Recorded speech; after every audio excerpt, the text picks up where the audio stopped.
ಒಂದು ದಿನದ ಅಧ್ಯಕ್ಷರ ಕುರ್ಚಿಗೆ ದೊಡ್ಡ ಮಟ್ಟದಲ್ಲಿ ಪೈಪೋಟಿ ನಡೀತಾ ಇದೆ. ತುಮಕೂರಿನ ತಿಪ್ಟೂರು ನಗರಸಭೆ ಅಧ್ಯಕ್ಷ ಚುನಾವಣೆ. ಅಧ್ಯಕ್ಷೆ ಯಮುನಾ ರಾಜೀನಾಮೆ ಬಳಿಕ ಖಾಲಿಯಾದಂತ ಸ್ಥಾನ ಇದು. ಬಿಜೆಪಿಯಲ್ಲಿ 11 ಸ್ಥಾನ ಇದೆ, ಕಾಂಗ್ರೆಸ್ನಲ್ಲಿ 9, ಜೆಡಿಎಸ್ 5, ಪಕ್ಷೇತರರು 6 ಜನ ಇದ್ದಾರೆ. ಈಗ ನಾಮಪತ್ರವನ್ನು ಸಲ್ಲಿಸಲಾಗಿದೆ. ನ್ಯಾಯಾಲಯದ ಆದೇಶದಂತೆ ಗೌಪ್ಯವಾಗಿ ಫಲಿತಾಂಶವನ್ನು ಪ್ರಕಟ ಮಾಡಲಾಗುತ್ತೆ. ಬಿಜೆಪಿಯ ರೋಹಿಲಾ ಹಾಗೆಯೇ ಎಂಎಸ್ ಅಶ್ವಿನಿ ನಾಮಪತ್ರವನ್ನು ಸಲ್ಲಿಸಿದ್ದಾರೆ. ಕಾಂಗ್ರೆಸ್ ಶಾಸಕ ಷಡಕ್ಷರಿ ಜೊತೆಯಲ್ಲಿ ನಾಮಪತ್ರವನ್ನು ಸಲ್ಲಿಕೆ ಮಾಡಲಾಗಿದೆ ಎನ್ನುವಂಥದ್ದು ಗೊತ್ತಾಗ್ತಾ ಇದೆ. ಸದ್ಯ ಕುತೂಹಲಕ್ಕೆ ಕಾರಣವಾಗ್ತಾ ಇದೆ. ಒಂದು ದಿನದ ಅಧ್ಯಕ್ಷರ ಕುರ್ಚಿಗೆ ಚುನಾವಣೆ ಪೈಪೋಟಿ ಜೋರಾಗಿರುವಂಥದ್ದು. ತುಮಕೂರು ತಿಪ್ಟೂರು ನಗರಸಭೆ ಅಧ್ಯಕ್ಷರ ಚುನಾವಣೆ ಇದು. ಅಧ್ಯಕ್ಷ ಗಾದಿಗಾಗಿ ನಡೆಯಲಿರುವಂಥ ಚುನಾವಣೆ. ಅಧ್ಯಕ್ಷೆ ಯಮುನಾ ರಾಜೀನಾಮೆ ಬಳಿಕ ಈ ಸ್ಥಾನ ತೆರವಾಗಿದೆ.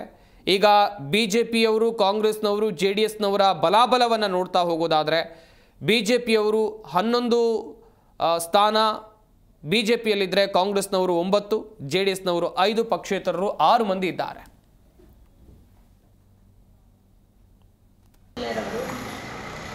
ದಿನಾಂಕ 4/10/2025ರಲ್ಲಿ ಹಿಂದೆ ಇದ್ದ ನಗರಸಭೆ ಅಧ್ಯಕ್ಷರು ಶ್ರೀಮತಿ ಯಮುನಾ ಧರಣೀಶ್ ರವರು ದಿನಾಂಕ 24/9/2025ರಂದು ಅಧ್ಯಕ್ಷ ಸ್ಥಾನಕ್ಕೆ ರಾಜೀನಾಮೆ ಕೊಟ್ಟಿದ್ದಾರೆ. ಆ ರಾಜೀನಾಮೆಯನ್ನು ದಿನಾಂಕ 4/10/2025ರಂದು ಜಾರಿಗೆ ಬರುವಂತೆ ಅವರ ರಾಜೀನಾಮೆ ಅಂಗೀಕಾರ ಆದ ನಂತರ ಜಿಲ್ಲಾಧಿಕಾರಿಗಳು ನಮಗೆ ಎಲೆಕ್ಷನ್ ಮಾಡಲಿಕ್ಕೆ 6 ಆಗಿ ನೇಮಕ ಮಾಡಿ ಎಲೆಕ್ಷನ್ ಪ್ರಾಸೆಸನ್ನು ನಾವು ಮಾಡಿದ್ದೀವಿ. ಮತ್ತು ದಿನಾಂಕ 29 ಈ ದಿನ 29/10/2020ಕ್ಕೆ ಎಲೆಕ್ಷನ್ ಕೂಡ ನಿಗದಿಯಾದಂತೆ ಚುನಾವಣೆ ಪ್ರಕ್ರಿಯೆ ಮುಗಿದಿದೆ.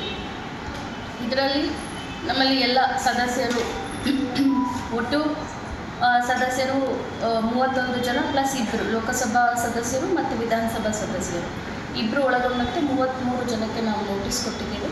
ಈ ಪೈಕಿ 32 ಜನ ಮಾತ್ರ ಹಾಜರಾಗಿದ್ದಾರೆ. ಅದರಲ್ಲಿ ಲೋಕಸಭಾ ಸದಸ್ಯರು ಹಾಜರಾಗಿಲ್ಲ. ಸೊ ಚುನಾವಣೆ ಪ್ರಕ್ರಿಯೆ ಈ ಮಧ್ಯದಲ್ಲಿ ಹೈಕೋರ್ಟಲ್ಲಿ ಒಂದು ಡೈರೆಕ್ಷನ್ಸ್ ಬಂದಿತ್ತು ನಮಗೆ. ಒಂದು ತಮಗೆ ಬೇಕಾದರೆ 2 ನಾಮಪತ್ರ ಸಲ್ಲಿಸಿದ್ದಾರೆ. ಡಾಕ್ಟರ್ ರೋಹಿಲಾ ಆ್ಯಂಡ್ ಅಶ್ವಿನಿ ಅನ್ನೋ 2 ಅಭ್ಯರ್ಥಿಗಳು ನಮಗೆ ನಾಮಪತ್ರ ಸಲ್ಲಿಕೆಯಾಗಿದೆ.